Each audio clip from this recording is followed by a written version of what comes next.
아, 안녕하십니까. 금판다 TV의 정순철입니다. 그리고 포크맨 정순철입니다.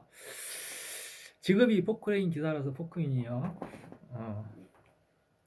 콕콕 찍는다 해서 포크가 아니고, 오늘의 할 얘기는 우리가 또뭐 자의식이라는 거에 대해서 우리가 많이 얘기하잖아요. 뭐 인공지능은 아무리 잘해봐야 스스로 어떤 의식을 가질 수 없다라고 하는 그런 결론을 내린 분들이 많죠. 네, 그것은 인간의 하나의 자존감 때문에 인간 이외의 어떤 존재들은 그 의식을 갖는다는 게 어렵다라고 얘기하지만은 그 원래 창조 원리에서는 이 정령신앙이라는 게 있잖아. 모든 것에는 다 의식이 있는 거예요. 이게 사물, 뭣도 이것도 뭐 컵 하나라도 이런 거 하나라도 다 의식이 있는 거예요. 그래서 의식에 대해서 정의를 이제 명확하게 어떻게 이제 내리기라는 것은 뭐 나도 과학자도 아니고 어떤 논리가도 아니고 그냥 생각해 보는 거죠. 그래서 우리가 최근에 이제 양자역학의 발전으로 인해서 모든 것은 이게 하나의 R의 형태죠. 모든 가능성이 함께 존재하는 거. 그런 것이 이게 R 신앙인 게 R. 영이라는 것은 모든 가능성의 어떤 그로 파생할 수 있는 그런 가능성을 가지고 있는 거. 그래서 동시성이라는 거 그런 거죠. 어, 그래서 의식이라는 것도 그런 거예요. 그래서 뭐냐면은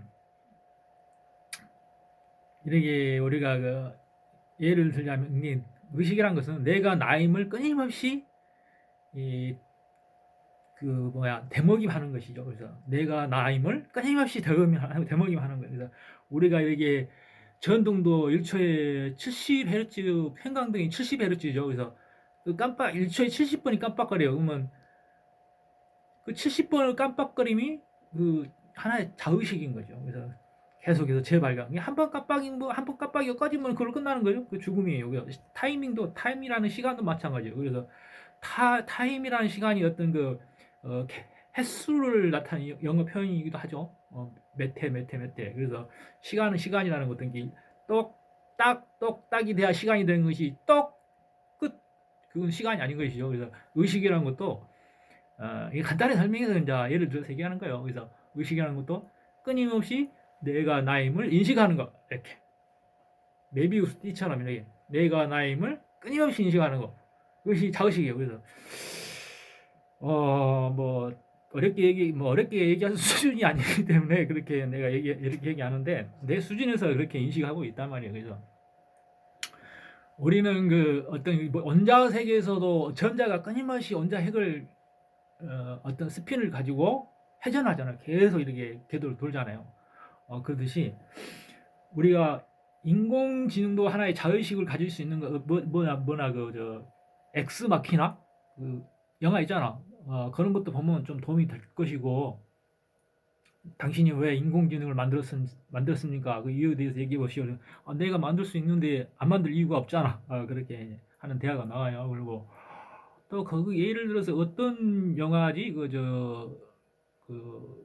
거스트 인 더 쉘이라는 일본 애니메이션에서 보면은 어떤 네트워크 상에서 어떤 정보를 이렇게 수집하는 넷봇이 어떤 정보가 이렇게 축적이 되면서 하나의 어떤 의식이 생기잖아요. 그래가지고 어 누구야 그 주인공 이름이 누구야 그래가지고 이렇게 정신이 같이 이제 이렇게 합체되는 그런 애니메이션이 고스트 인더 쉘이라는 굉장히 대화 거기에 나오는 내용 하나하나가 굉장히 다 철학적이야. 그래서 그걸 또 보고 몇 번을 봤는데 굉장히 재미있습니다. 그래서 우리가 영혼이라는 존재에 대해서 죽음의 사후의 세계에서도 마찬가지. 우리가 왜 영혼이라는 세계에 대해서 이제 이렇게 생각할 수밖에 없냐면은 그런 거죠. 뭐 하드웨어와 소프트웨어인데 우리가 중첩성이라는 원리를 이해할 때에 우리가 정신이라는 어떤 영혼의 세계도 하나의 분리해서 생각할 수가 있다 이거지요. 그래서 우리가 죽음 후의 사후 세계도 어떤 그 물리적인 부분에서보다는 그것도 이제 물리성을 떠날 수는 없어요. 영혼이라는 것도 어떤 그런 부분에 있어서도 어떤 물리적인 면에서 떠날 수 없습니다. 그래서 모든 형태는 그 에너지의 형태이기 때문에 에너지가 변해서 이렇게 에너지가 변해서 보이는 어떤 물리적인 세계잖아요. 결국은 그 M은 뭐 E는 MC 스퀘어라는 말처럼 그 에너지 덩어리란 말이에요. 이게 물리라는 게. 그래서 영혼의 어떤 그 정보 세계는 하나의 어떤 그 파동의 형태의 어떤 그 패턴으로서 기록되는 거기 때문에 우리의 영혼도 정신이라는 것도 죽음 사후에 사라질 수가 없는 거죠. 그래서 그것이 다시 우리가 텔레비전 하면 우리가 모니터 화면을 보면 이게 모니터를 보고 있지만은 이 면에다가 모니터 화면을 비추게 하려면 어떻게 돼요? 돋보기로 갖다가 이렇게 하면은 모니터 밤에 불 끄고 텔레비 화면을 이렇게 돋보기로 이렇게 초점을 맞추면 다시 여기가 생기잖아요. 그래서 그 어떤 정보라는 흐름을 다시 이렇게 모으면은 그게 다시 의식이 되는 거죠. 그런 것이에요. 그래서 너무 거시적인 부분으로 이렇게 그 상황을 판단할 것이 아니라 그렇게 단순화시킬 필요가 있어요. 그래서 우리가 수학이 아름다운 건 수학에도 수학 공식도 아름다운 공식이라는 게 있잖아요. 그것은 단순하게 이제 단순화시키는 거예요. 모든 복잡한 가정으로 복잡한 것도 하나의 단순한 식으로 풀어내는 거. 이런 MC 스퀘어 얼마나 간단해요. 그래서 아름답다는 거예요. 그래서 우리가 뭐 수학을 단순히 숫자로 이렇게 표현을 하지만은 그 논리를 숫자로 이렇게 표현한 거죠. 그래서 이제 논리적인 수학을 잘하기 위해서는 논리적인 사고가 굉장히 중요하죠. 그 뭐 2 플러스 2는 4다 그것이 아니고 왜 2 플러스 2가 4인가에 대한 그 논리적인 사고가 필요하다 이 말이죠. 그게 그래서 상당히 나는 뭐 지식층의 어떤 이렇게 자식이 아니기 때문에 어려서의 어떤 좋은 교육은 못 받았지만은 그래서 우리가 이게 자녀를 키우는 아버지와 어머니들은 부모의 입장은 굉장히 그 책임이 막중하다 이 말이야.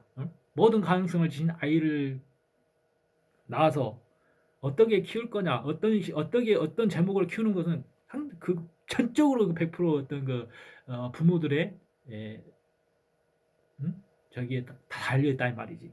그래서 그게 책임이 막중한 거예요. 그래서 자녀가 잘 되고 못 되는 것도 다 그 부모들의 책임이죠. 100% 부모 책임이에요. 어떻게 하냐. 그래서 굉장히 어떤 뭐 말로만 교육이라고 뭐 어떻게 하지 말고 그래서 어떻게 교육관에 대해서 본인들도 열심히 공부를 해야 됩니다.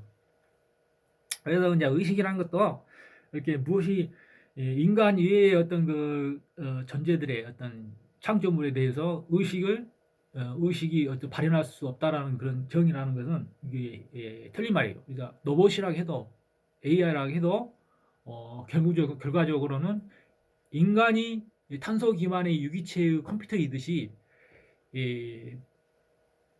AI도 무기 기반의 어떤 컴퓨터가 되는 거예요. 인간과 똑같이 카피되는 거예요. 그래서 우리가 이 세상이 존재하는 것은 어떤 창조력 때문에 그러는데 그 창조의 힘이라는 것은 무한한 가능성 다 열려 있다 말이지. 그것을 딱 정해서 그건 될 수 없어. 우리가 과학이라는 것도 과학이 어떤 지금까지 현재 문명으로 발돋움하기까지 끊임없이 이렇게 어떤 80% 90%의 어떤 반대의 어떤 역행으로 이렇게 이렇게 해서 이렇게 그걸 타파하고 이렇게 다시 이렇게 생긴 거잖아요. 그러듯이 당신이 어떤 아무리 대학을 나오고 대학원을 나오고 박사 학사를 하더라도 부정을 해버리면은 그 자체로서 끝나는 거야. 당신은 거기서 끝나는 거야. 그렇기 때문에 박사학위를 갖는다 해도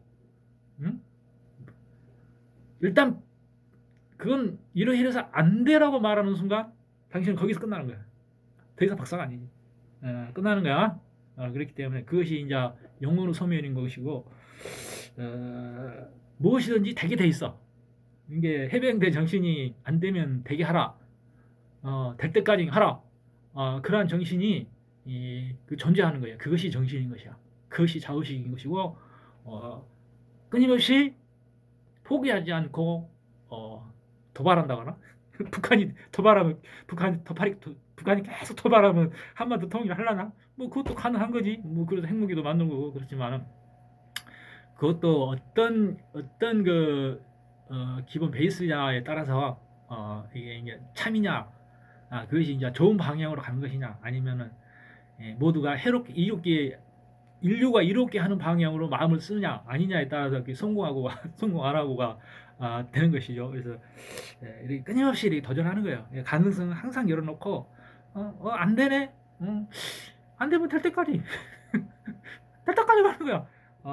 0.2%에 성공한 사람들은 그런 도전 정신이 뒷받침되어 있는 거죠. 죽을 때까지 가는 거야. 죽을 때까지. 죽을 때까지. 당신이 살아있는 의미가 뭐겠어? 도전하지 않으면은 당신이 생명력도 사라진다. 결국은 무기력해질 수밖에 없고 공황장애가 올 수밖에 없고 삶이 지루해질 수밖에 없고 나이를 먹었다고 해서 죽음을 생각하는 것보다는 내가 죽을 때까지 뭘 할 수 있는가, 거기에 대해서 끊임없이 일거리를 만들어내는 거예요. 끊임없이 일거리 만들어내는 거. 그래서 자꾸 죽음에 대해서 얘기를 하고, 뭐 죽음에 대해서 얘기하려면은 나같이 죽음에 대해서 하려면은 나같이 이런 책 같은 거 TV에서 사자서 이런 거 읽어봐. 그럼 죽음의 정의에 대해서 그렇게 어렵게 생각할 필요 없다 이 말이야. 이것도 또 하나의 뭐 죽음 이후 사후 세계도 또 하나 삶이고 끊임없이 되풀이되는 어떤 순환 속에서 순환 속에서 하나의 죽음도 가정인 것이고 그렇다는 뭐 자기 위한적인 어떤 정의를 또 내릴 수가 있다 이거지. 그래서 침울한 방향으로, 침체된 방향으로 이끌지 말고 명랑한 방향으로 이끌어라. 그래야 나에게도 이롭고 너에게도 이롭고 모두에게도 이롭고 그렇다 이 말이지. 그래서 오늘의 얘기는 여기까지 하겠습니다. 그래서 안녕히 계세요. 그럼 이만.